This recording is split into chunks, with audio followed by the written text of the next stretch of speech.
জয় মা মনসা মায়ের জয়। দেখো ওই ভক্তমা এসেছিল কালকে, তো ভক্তমার নাতি কেমন আছে ভক্তমার মুখ থেকে শোনো।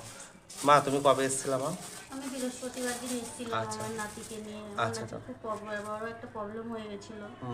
আমি একটা ফোন করেছিলাম, সেই ফোনের থেকে আমার কাছে অনেক টাকা চেয়েছিল, অনেক ভয় দেখিয়েছিল আমার নাতিকে মেরে কোনো ফেলবে। তান্ত্রিক ভয় দেখিয়েছিল? হ্যাঁ, আমার একটা তান্ত্রিক ভয় দেখিয়েছিল, 52,000 টাকা দিতে হবে।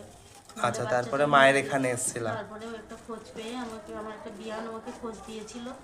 তারপরে এখানে আসার পরে মনি এখন আমাদের থেকে অনেকটা মানে ভালো। কালকে স্নান করেছিলাম। হ্যাঁ, হ্যাঁ, কালকে। ও কি হ্যাঁ, জেদ করতো, ঘুমাতো না তাই তো, কোনো জেদ খেত করে না। খাচ্ছে না, খুব এখন জেদ কালকে করে। তো মায়ের স্নান করানো হয়েছে, এখন কেমন আছে? এখন কালকে তো বাড়ি ছিলাম না, আমার পাশের বাড়ি ছিল। সকালে হাসতে হাসতে বাড়ি আসতে, আচ্ছা আচ্ছা আচ্ছা এখন আচ্ছা। এখানে এসে খাওয়ালাম, খেলো। এখন আগের থেকে একটু অনেকটা ভালো আছে। ভালো আর আছে। হচ্ছে যে ও এমনি ঘুম থেকে উঠে কান্না করে উঠতো হ্যাঁ, সবসময়, ঘুম কান্না থেকে কান্না করতে মানে করতে কালকে স্নান করানোর পর আজকেই হাসছে তাই তো? হ্যাঁ, হাসতে হাসতে এসছে ঘুম আচ্ছা থেকে উঠে। আচ্ছা, মায়ের কাছে যারা আসতে চায় নতুন তাদের মায়ের কাছে যারা আসতে চায় আমি বলবো তারা আসো, ঠিকানা নাও, মোবাইলে দেখো, ফেসবুকে আছে, ঠিকানা নিয়ে তোমরা আসো, মায়ের কাছে এসে মাকে সব বলো, মা তোমাদের সবাইকে ভালো করবে। আচ্ছা আচ্ছা, তোমার নাতি এখন ভালো আছে তাই তো? হ্যাঁ, আমার নাতি আশা এখন করা ভালো যাচ্ছে ও আরো সুস্থ হয়ে যাবে। জয় মা মনসার আছে। জয়। জয় মা মনসা।